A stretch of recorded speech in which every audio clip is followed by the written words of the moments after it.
The demand for AI is so high that people are looking for freelancers. What AI tools do you recommend for beginners? I believe there's a future even by 2030, so you should invest in edtech and work on your skills. 99% of people don't even know what AI is and what chat is about GPT. Most people try to sell. I always focus on consultative selling. Your teams are focused only on selling. They don't analyze the customer's problem. Understanding the customer's problem and creating value for your product is very valuable. I've seen many salespeople who don't know how to explain the features and benefits of their own product. Sales is a very energetic and aggressive process, full of anger. As soon as 6 months are up, 90% of your team members start looking for a job. So, what do you see as the future of AI in sales? Your images, your voice, your identity have been stolen by an AI.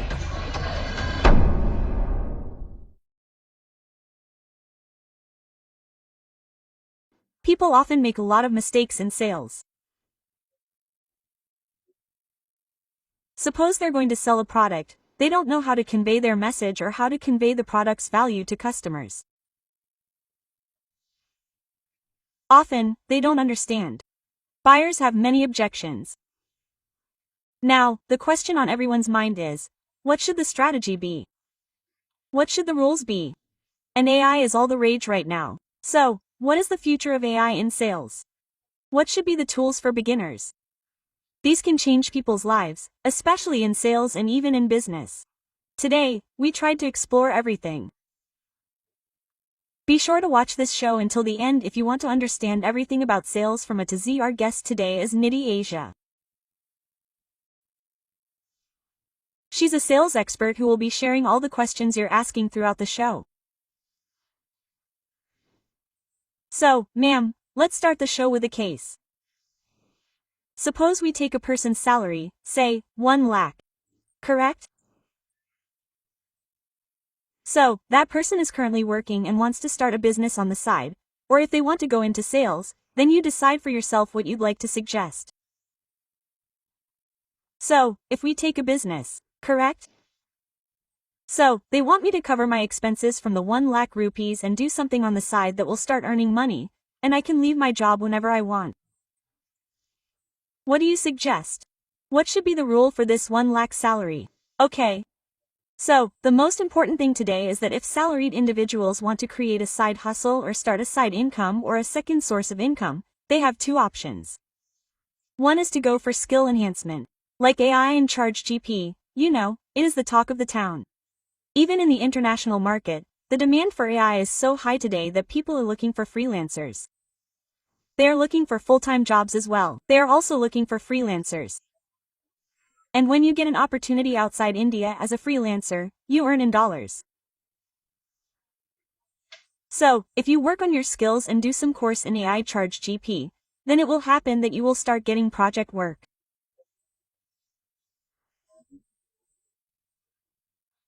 At a minimum, if someone starts their skills enhancement program after passing a certification, they can easily earn Rupee 00 for a project, and that project only takes an hour. Because in AI, you just need to give a command, you don't have to do anything. We also work on AI today. Our work has become so easy. But learning it is very important. So, if you want to earn a permanent income, there are many things people are doing these days, like strategic alliance work or many businesses in freelancing. But if we talk about the long term, which I believe has a future even before 2030, then you should invest in AI. Work on your skills. Do any short course that can accommodate you within 1 lakh rupees and simultaneously start freelancing. Today, many trainers are sought by people in this field. They can enable people with AI. This means it can be quite realistic. It is realistic. I'm working with an I know one company. When I talk to them, CEOs and directors have been with the companies for a long time and have a fixed package. Now they want to earn extra. So what are they doing for that? They're taking AI courses and using their experience to complete AI projects, generating side income. So, for example, if we look at starting out, which AI tools do you recommend for beginners? If we look at starting out, AI tools depend on your field. Right? If you need to write a resume, create your resume, you can go to ChatGPT. Normally, you need to send emails, you can go to ChatGPT. Now, it depends. For example, if we're on YouTube and we do a lot of our own content writing. We go to reverse engineering sites and write content for a lot of videos. So, it depends. But today, if you talk to every person I talk to, even the biggest businessmen, if I talk to 100 people in the smallest business, only 2% understand ChatGPT and what value ChatGPT actually adds. Otherwise, 99% of people don't even know the importance of AI or the importance of ChatGPT. Even if we start using the free version, the businessmen who do so much work daily, or the freshers we were just talking about when they're complete beginners, have to send resumes, create a LinkedIn profile, apply for jobs on Indeed, and send mailers. All this work can be done for them through ChatGPT. And similarly, for businessmen, you send your quotations to so many people. Many businessmen lack good vocabulary and communication skills. ChatGPT has a feature where you give voice commands, write in Hindi or English. ChatGPT understands the language you want the output in. So, you're inputting in Hindi, saying, I want to send a quotation for a 10 lakh rupee order. You're speaking in Hindi, but you're telling it, I want a reply in English. ChatGPT generates it in English, and that too in the free version. I'm talking about the free version. Sense and awareness are both missing today. I think ChatGPT makes 99% of your work easier, and you can use it very effectively if you're willing to get a little creative. Well, ma'am, tell me one thing, because you're a sales expert, and the more I learn from you, even though my field is completely different, for me it's like learning everything from you. No matter how much knowledge you impart, it's still insufficient. But in sales, if I want to know from you, what is it right now? Suppose our viewers are watching you right now.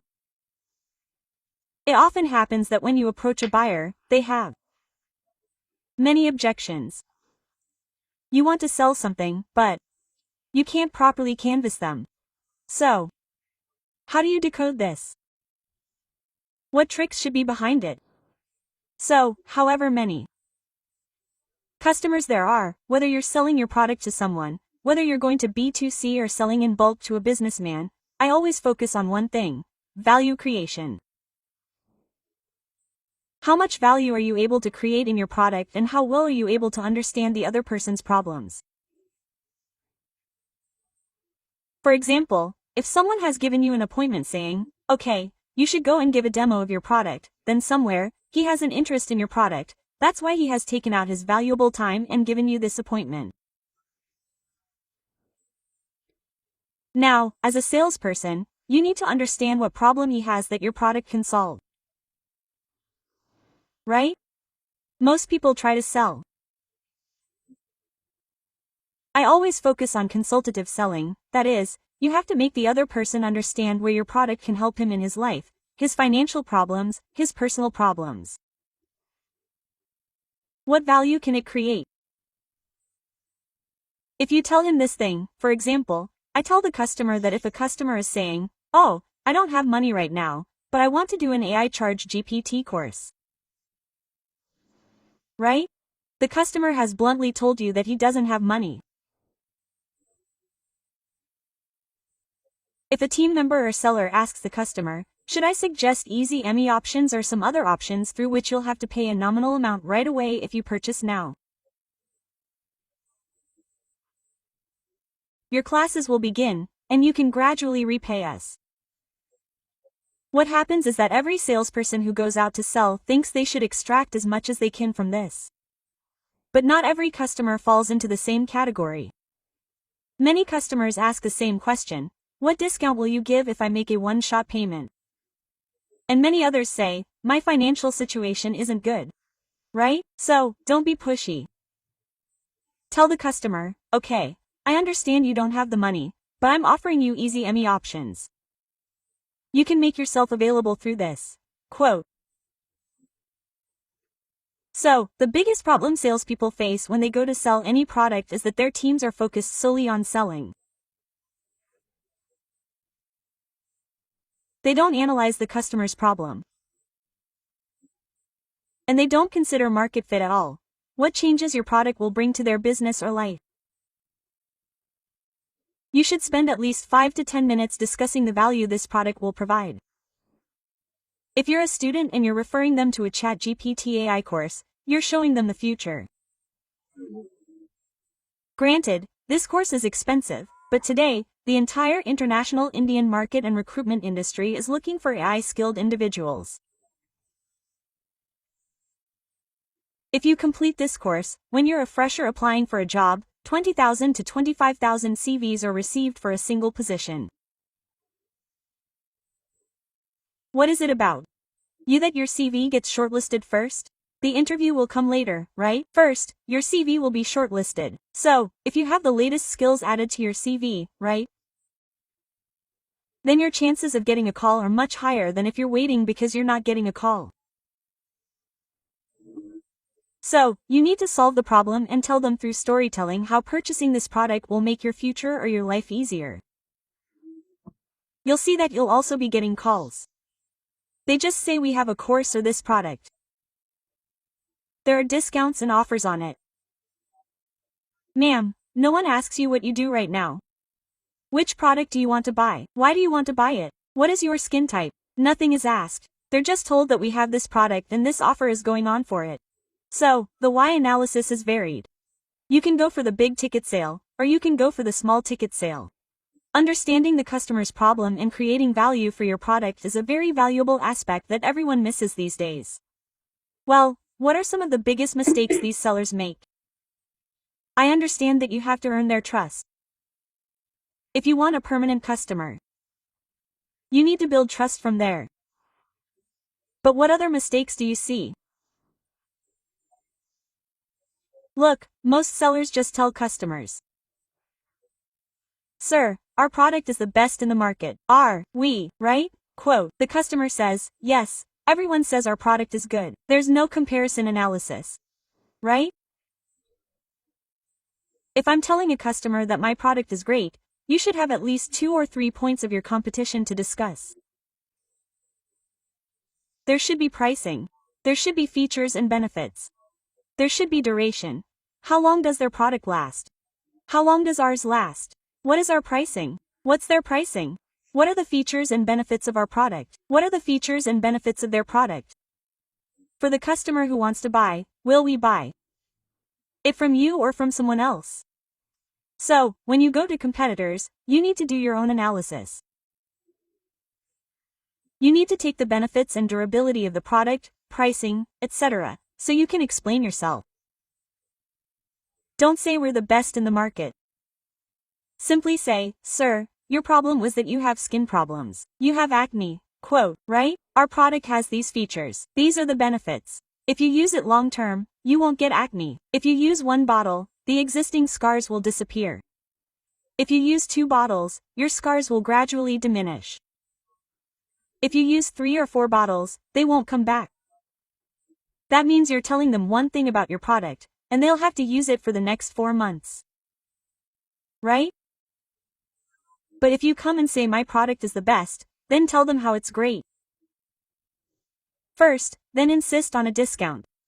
Yes, sir, you take it, we have the last discount available. The customer pays for the full price, and I sell for the full price. Believe me, because I'm also a CEO in a company. I do big deals, big ticket items. I never offer discounts because there's nothing in my product that I can discount. I'll offer a discount only when I understand that the person is financially incapable or has a medical emergency at home and truly can't pay. But if I'm selling my product to a normal customer or telling them about my product, discounting doesn't make sense. Because I focus on one thing. I need to understand the customer's problem. How can my product solve the customer's problem?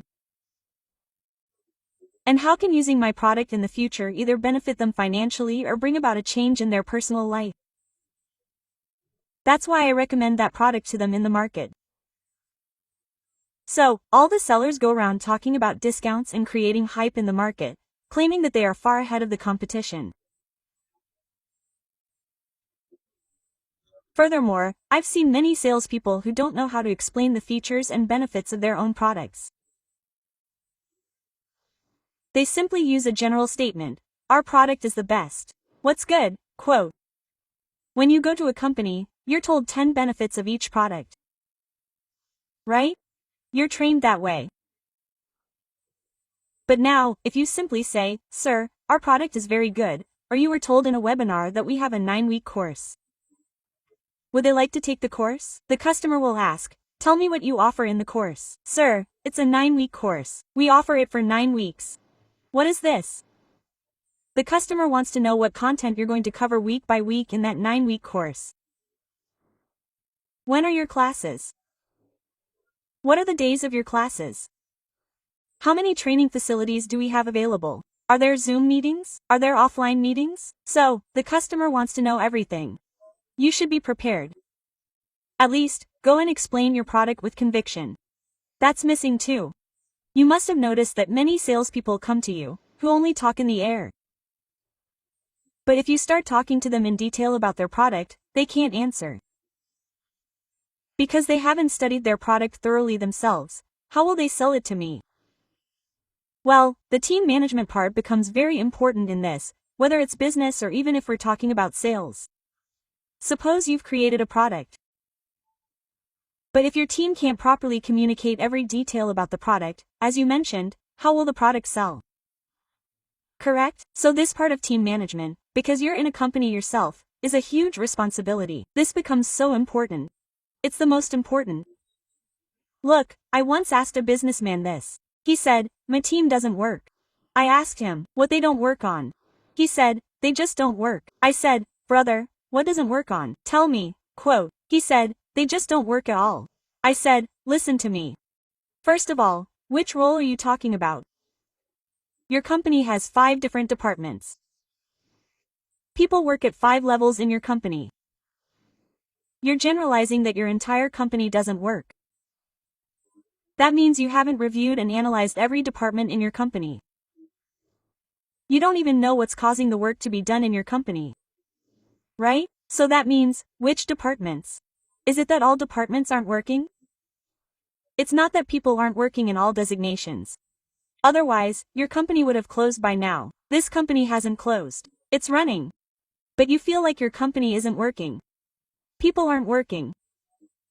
So, what you need to do is first set KRAS for all the people on your team. Believe me, he didn't know the word KRA. He does a monthly business of at least 15 to 20 crore rupees. He didn't even understand the concept that every employee in every company should know.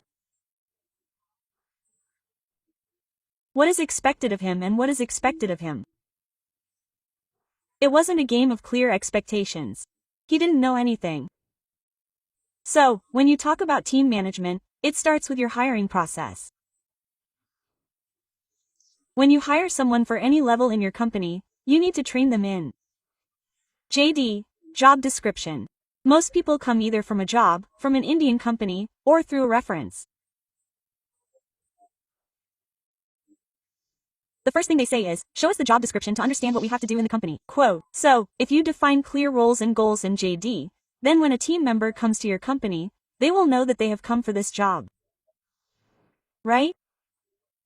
There, when you train them for the job they have come for example, they have come to the sales department. Now, you are training a team member from the sales department with a customer service trainer. Tell me, customer service is a very cold and empathetic process. Sales is a very energetic and aggressive process, where you have to be on your toes all the time. How can your trainer instill in you what energy, what emotions, what targets, what goals will he be able to deliver when he himself is a service trainer? So, it's all a step-by-step process. I'll explain it to you in 5 minutes. If you're running a business, there's your product, and the teams that work on it are your content team, sales team, content team, strategy team, product improvement team, or customer service team. They work on the product, deciding how to make it better, how to improve, how to market the product. How can the social media team market it more effectively to generate more leads? This is the team that sells the product, or the team that maintains it. Then comes our second team, our sales team. So, from hiring to training, you need to ensure that the training you provide your team for your product is well established. Your SOPs are set. Your processes are set. I asked that businessman, who said, "When I sell, my goods sell very quickly. But I can't be available everywhere, Nitty." I asked, "Have you created such an SOP? Have you prepared such a model where your team can at least match you instead of you?" Whatever we or you say, you will have certain verbiage. You will have certain objection handling techniques. You will have sales techniques that you want to teach your team members, but you don't have time. I suggested video recording. Whenever you sell to a customer, or you make a sale, a product, or a meeting, whether large or small, start recording it. Record it and give it to your trainer. Your trainer will prepare a complete training deck based on it. The content will be prepared, and your training deck will be prepared based on your expectations, and your team members will be prepared based on that training deck, not because your sales trainer is training them based on their experience.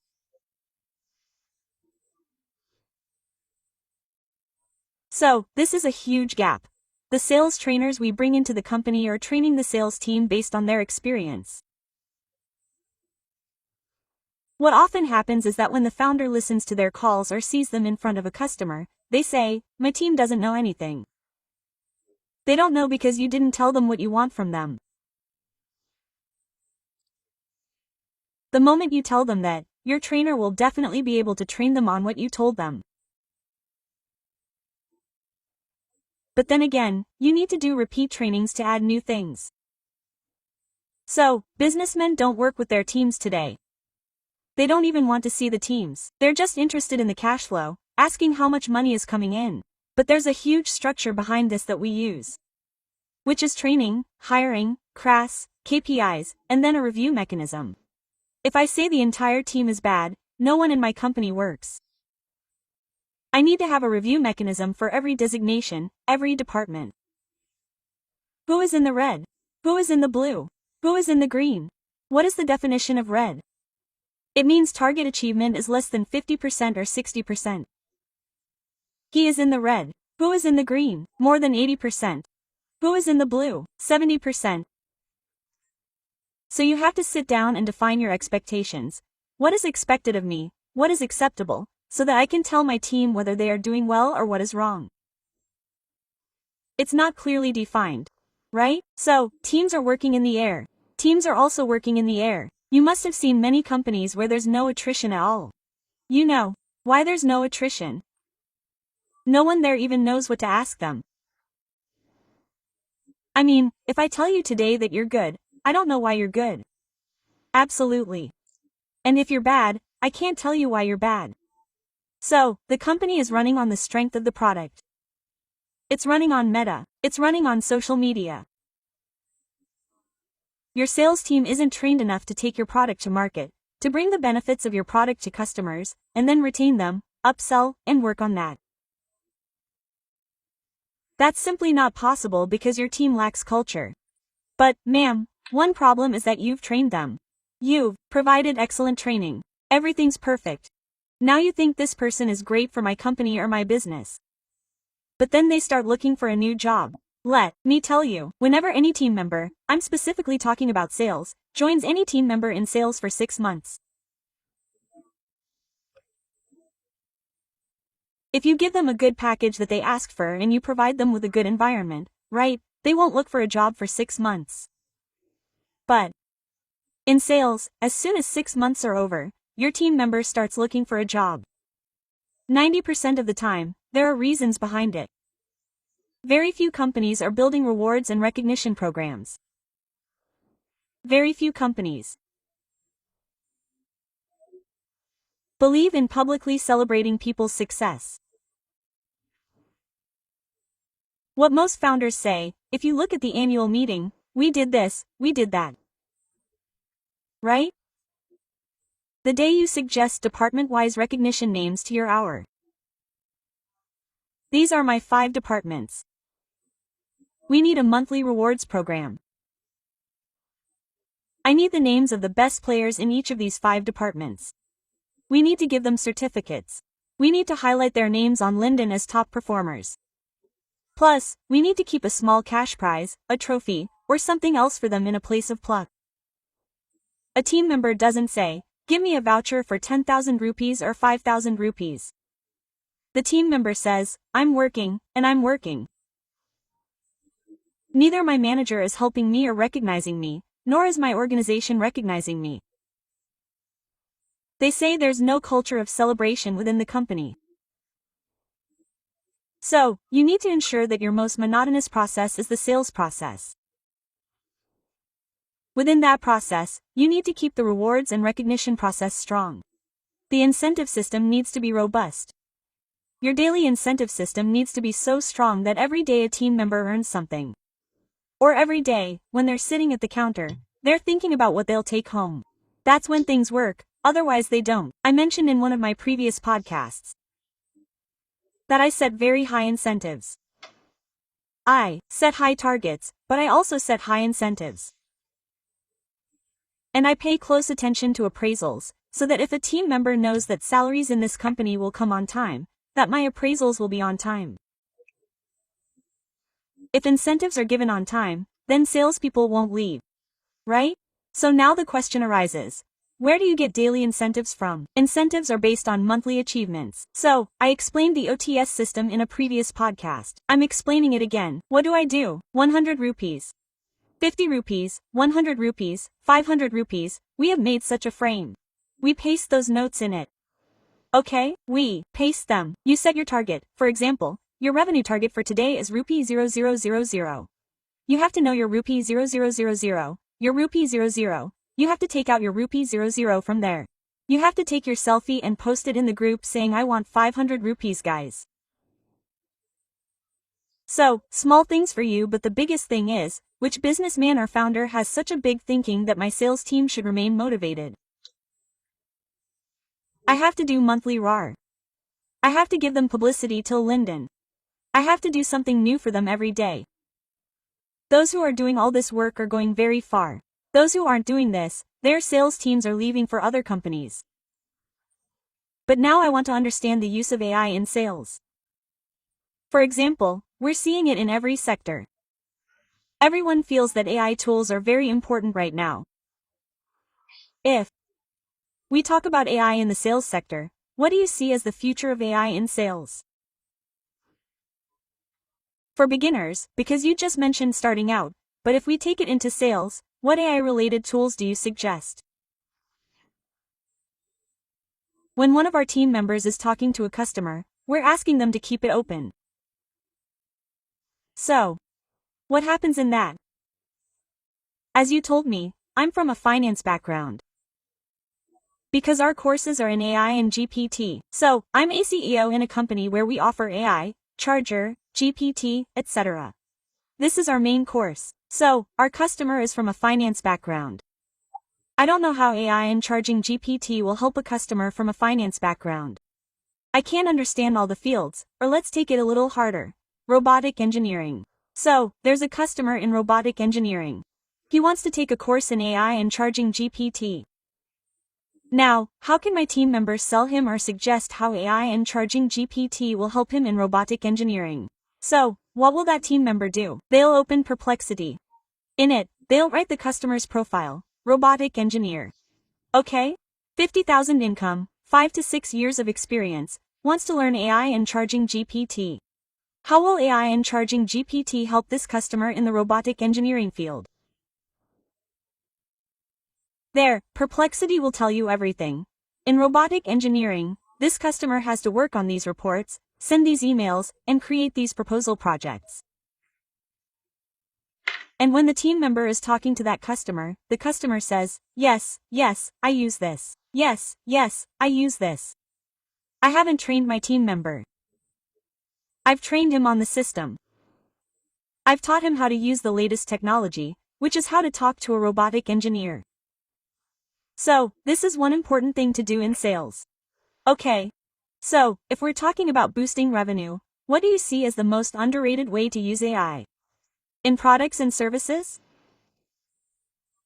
If you're talking about increasing revenue, look, I have a lot of friends.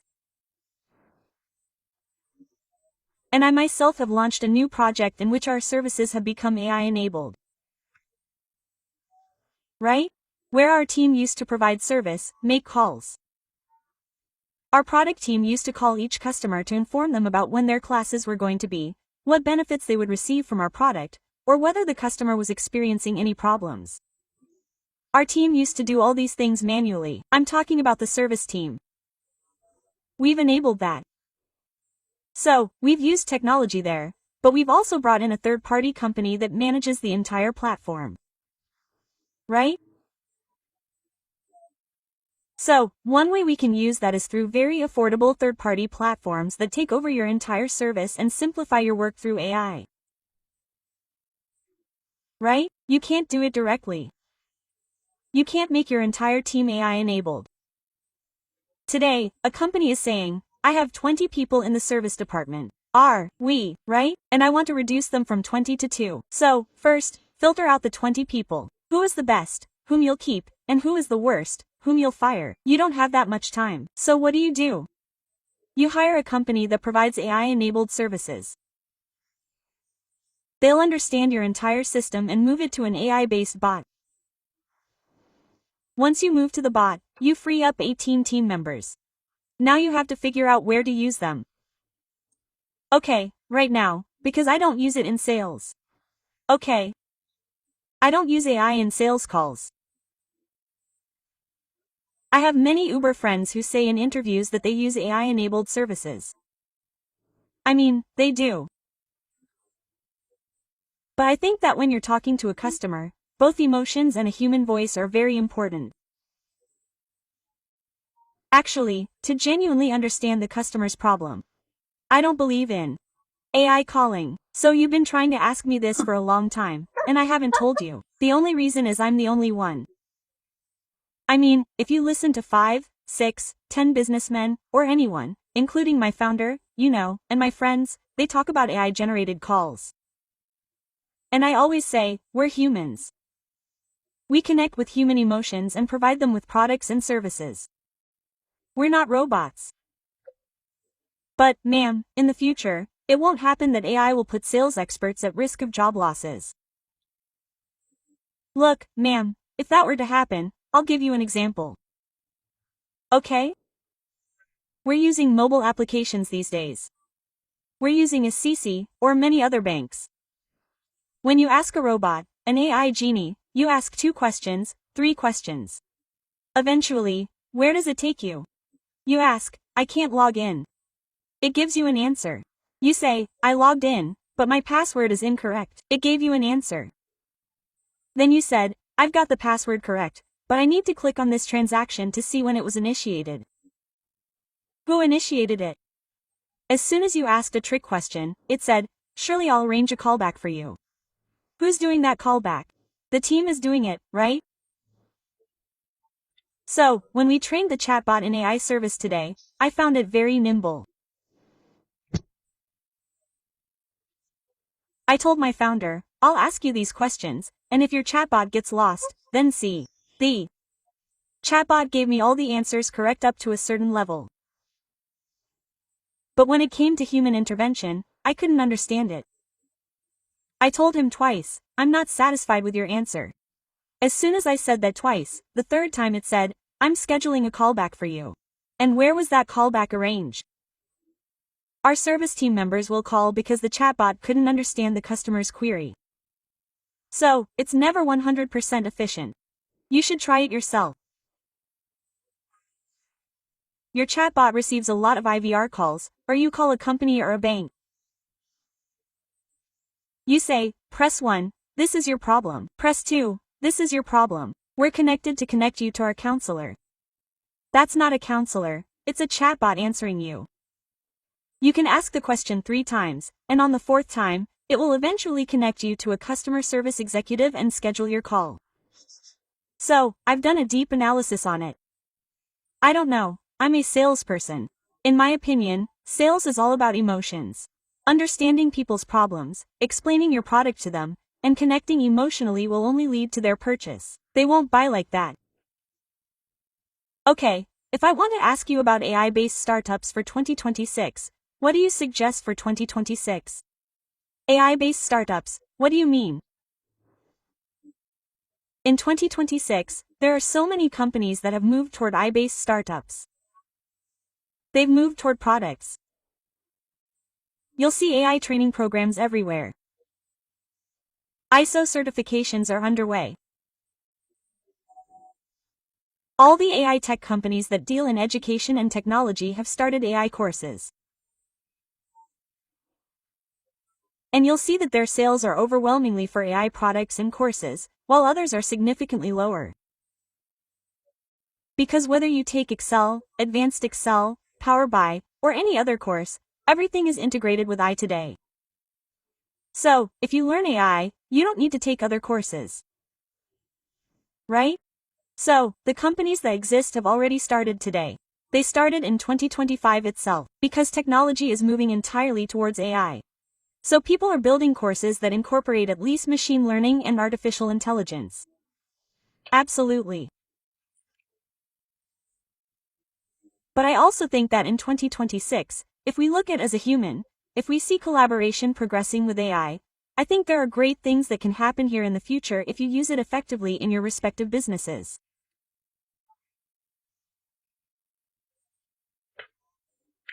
But, ma'am, one question I have for you is, right now, if I want to know from you, what sectors do you recommend to people?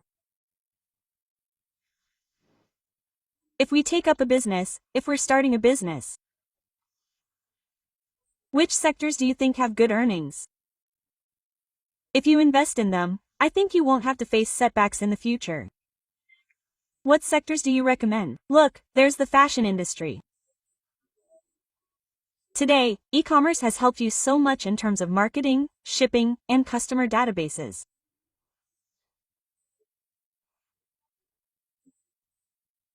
So, if you're in the fashion industry, selling apparel or consumer products, you can register yourself on Meesho, Amazon, and Flipkart, and start a small-scale business. I had a team member who quit his job. His wife would buy kurtas from Kashmir Gate and Chandni Chowk via CPay. She would buy 1 or 2 and register them on Meesho. Whenever it was time for delivery, she would call her delivery agent and sell them. He would tell me, "Ma'am, my wife earns 500 rupees by selling 2 kurtas a day." Quote, "Okay. Now what I have to do is help me buy those kurtas from there. Now she's a handyman. I need to buy her a machine, and she'll make kurtas at home, and we'll sell them directly." Today, the e-commerce industry, Amazon and Flipkart, has provided jobs to so many people. Jobs are available in so many categories, if you want to earn extra income. I used to do that, job alongside my job. I used to take orders. Orders would come in, and he would immediately call the delivery boy. He would pick up the order and deliver it there. The money would be deposited in his account. The second most important thing I just told you is that you need to work on your skills and enter the market as a freelancer. You need content writers as freelancers. You see, YouTube is booming these days. So, content writers as freelancers are very important. People are hiring content writers. They're getting their YouTube scripts written by content writers. Social media managers are in high demand in the market today, as everyone is obsessed with Instagram and YouTube. We offer tech courses that are in demand, and I believe the most important business a person should build is to work on themselves first, and then they'll understand everything else. What happens is that when you say, "Ma'am," people come to me and ask, "What business should I start?" Quote, "How can I tell you what business to start? I don't know your experience, your strengths, or your weaknesses. If you've done sales or worked for a company, you can become a good salesperson. Meaning, you can own your own business and manage your business. You haven't even worked before. You don't know team management, product delivery, or how to explain a product's features and benefits. What kind of business will you do? Buy something from somewhere, sell it somewhere, and take a commission. This is the best. But if you've done an experienced course, for example, you've done a course in AI, then you can work as a freelancer for any company. Nowadays, companies seek freelancers who know AI because it doesn't require any other field. If you give someone knowledge of AI, they'll do it. If you give them work related to finance, they'll do it. If you give them work related to science, they'll do it. Because you're giving that input to technology, you're giving it to a machine. So, you don't have to use your brain there, you just need to know how to input, and the output will come automatically. If you use the right technology, the computer will give you the right answer. But these days, a lot of people are misusing it. They are, 100% of the time. Just look at how many people's emojis or pictures are being put into circulation. Girls are getting upset. Even suicides are happening because our images are floating in the market like this. So I did not understand this concept that we use Gemini, etc. I also did it where I created my avatars. I do not understand that if we completely switch to AI in a few days, then humans will not remain humans. Then I heard about Jane. I follow a lot of people on Instagram. I told my Instagram guy, I said, "Friend, this Sardar makes so many reels. He makes so many reels. How does he make them, friend? He is also working." So I also checked the personal life of influencers. What is his personal life? He said, "Ma'am, he is a manager in Geo." So I asked, then how does he make so many reels? He is saying this is his avatar. I said, it is an avatar. Quote. Yes, through Jane. Now if you see someone in a reel, you can't even differentiate whether it's the real Nidhi Asia speaking or her avatar. So, on the one hand, there's a positive, that there are good things. But on the other hand, there's a negative. Your images, your voice, your identity have been stolen by an AI. So, it can be used anywhere, be it your bank account, your relationship, or your personal life. So, be aware and be prepared. Ma'am, it often happens in public. You meet a lot of people. There are many big businessmen. What they do is they either don't give responsibility to their children. And then their children face responsibility at a time when they may not be able to handle the situation themselves, or they don't exist at all. So, what happens is that if the business is here, that level comes to this point. It's a huge problem, and that's why it's said that the businesses of big businessmen come to a standstill. Quote. What rules should we have behind this? For example, parents should pay attention to their children if they want them to take over their business. We are two types of people. One is that they hand over the keys of their business to their child, saying they had a heart attack. The doctor refused to let them go. They came straight from the hospital. Now they can't go to the factory. Now they can't go to the business. Right? So what do you have to do there? If your business isn't like a businessman who is running a good business and running it alone. He has a downline somewhere. Right? So, if your downline is so prepared that it knows every single client of yours. How many deliveries of each product are to be made? How does your P&L work? What is your name? What is your cake? What is your marketing spend? How do you analyze your different departments? How do you optimize their costs? If they know the ABC of your entire business, he's not your son or daughter, but he's not below you. He can replace you if he ever wants to. You must have seen in many companies that there are CEOs and CEOs. Right? The CEO culture is that there's a founder and a replacement who takes full ownership of the company.